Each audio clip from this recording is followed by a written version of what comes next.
माझं मी खाईन ना नंदू. का मी भरवलं तर काय प्रॉब्लेम आहे तुम्हाला? उगाच तुला कशाला त्रास? बाबा या गोष्टीचा त्रास होणार आहे का मला? तुम्ही लहानपणी आम्हाला जे काही भरवायचा तेव्हा काही त्रास व्हायचा तुम्हाला? तुम्ही माझी मुलं आहात. मग तुम्ही माझे बाबा आहात. अरे तुमची काळजी घेणे हे माझं कर्तव्य आहे अगं. मग तुमच्या या वयात तुम्हाला भरवणं हे आमचं कर्तव्य आहे. चला बरं. तुला स्वतःची काळजी स्वतःच्या संसाराकडे लक्ष द्यायच्या ऐवजी माझं करत बसावं लागतंय तुला. आता माझं वय झालंय, मी तुमच्या कुठच्याही अडचणीच्या वेळी उपयोगाला येत नाही. बाबा माझ्या लाईफ मध्ये ना तुम्ही माझी सपोर्ट सिस्टीम आहात. तुम्हाला काहीच नाही होणार आहे. मी खरं बोलतोय नंदू, तू माझी काळजी करायचं सोडून दे आता.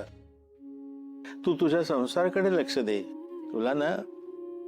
तुला आता स्वतःला जपायला पाहिजे. आताची ती गरज आहे. बाबा मी स्वतः बरोबर तुम्हालाही जपायला समर्थ आहे, कळलं ना?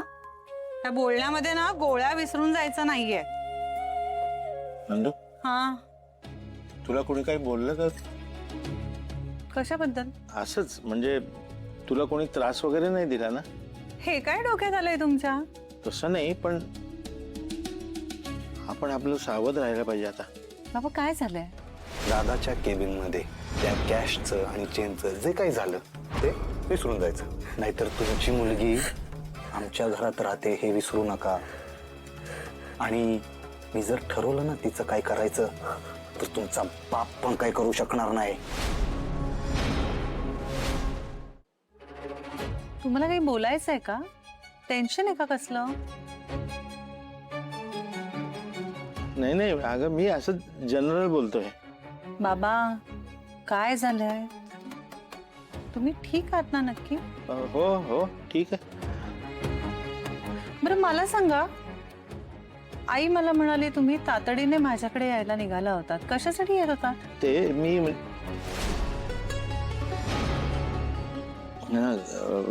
विसरलो. डोक्याला मार लागलाय ना, त्यामुळं विसरलो. असं एवढा काही स्ट्रेस घेऊ नका. आता आठवलं की सांगा. आता लक्षात येत नाहीये ना, मग एवढं महत्वाचं नसेल. तुम्हाला माहितीये काल राजवाडेंनी मला खूप मदत केली. मला तर तुमच्या काळजीने बाबा काहीच सुचत नव्हतं, पण ते माझ्याशी बोलले आणि त्यांनी एकदम शांत करून टाकलं मला. खरे नंदू, जावई बाबू ना माझ्याशी पण खूप छान बोलले का. खरंच तू भाग्यवान आहेस बाळा. तुला अगदी छान नवरा मिळालाय. गुरुजी म्हणाले तेच खरं होतंय. हा बघा आलाच. बघा तुमच्या जावयाला अगदी 100 वर्ष आयुष्य आहे. आत्ताच आठवण काढली तुझी.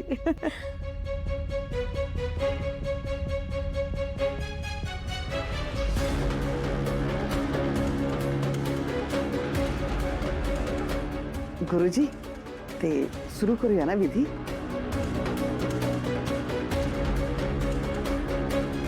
यजमानस्य भाले तिलकं कुर्यात् स्वस्ति न इंद्रो.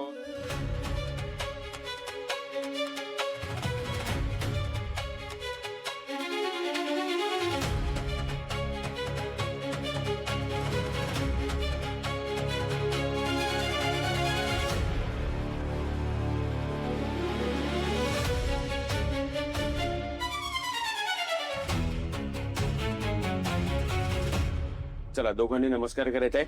गंगणपतये नमः. प्रार्थनापूर्वक नमस्कारान् समर्पयामि. नमस्करोमि. तुम्ही दोघांनी उठायचे.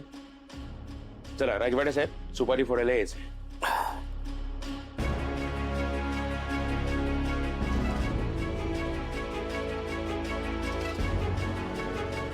सुपाऱ्या ह्याच्यात ठेवायच्या. हे हातात घ्यायचे. हे घ्या. इथे हळद कुंकू अर्पण करा.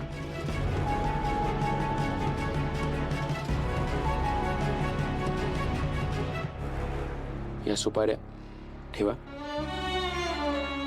फोडा.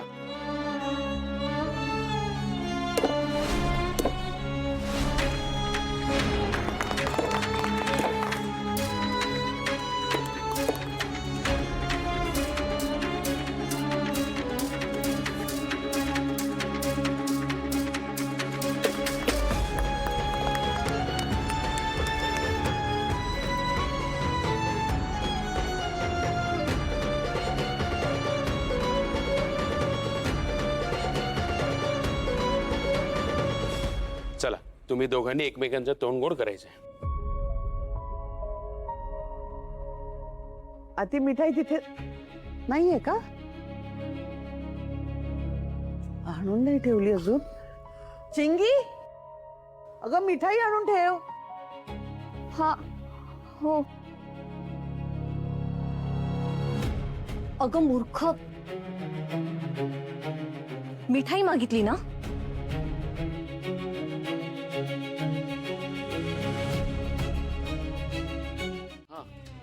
झाली ना सुपारी फोडून? अजून कुठला विधी बाकी आहे का? नाही नाही नाही, सुपारी फोडण्याचा कार्यक्रम व्यवस्थित पार पडलेला आहे.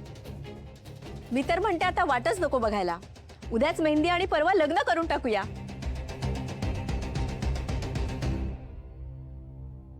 म्हणजे हिच्या आजीचा जीव भांड्यात पडेल. एक मिनिट, पण गुरुजी मुहूर्त आहे ना? हो आहे ना, मुहूर्त आहे. एकूणच अगदी चांगली वेळ आहे. बरं, आता देण्या घेण्याचं बोलूया का? म्हणजे तुमची जी काय अपेक्षा असेल ती अगदी मोकळेपणाने सांगा. नाही नाही, आमची काही अपेक्षा नाही. हो, आमच्याकडे देवाच्या कृपेने इतकं सगळं आहे ना.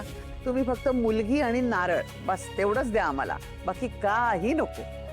हो, हा तुमचा मोठेपणा झाला, पण माझी एकुलती एक मुलगी आहे. तुमच्या एवढं नाही, पण काही करोडोंचा बिझनेस आहे माझा, आणि तो माझ्या मुलीचा आणि जावायचाच होणार. तुम्हाला जे योग्य वाटेल ते करा, पण आमची कुठल्याही गोष्टींची अपेक्षा नाही.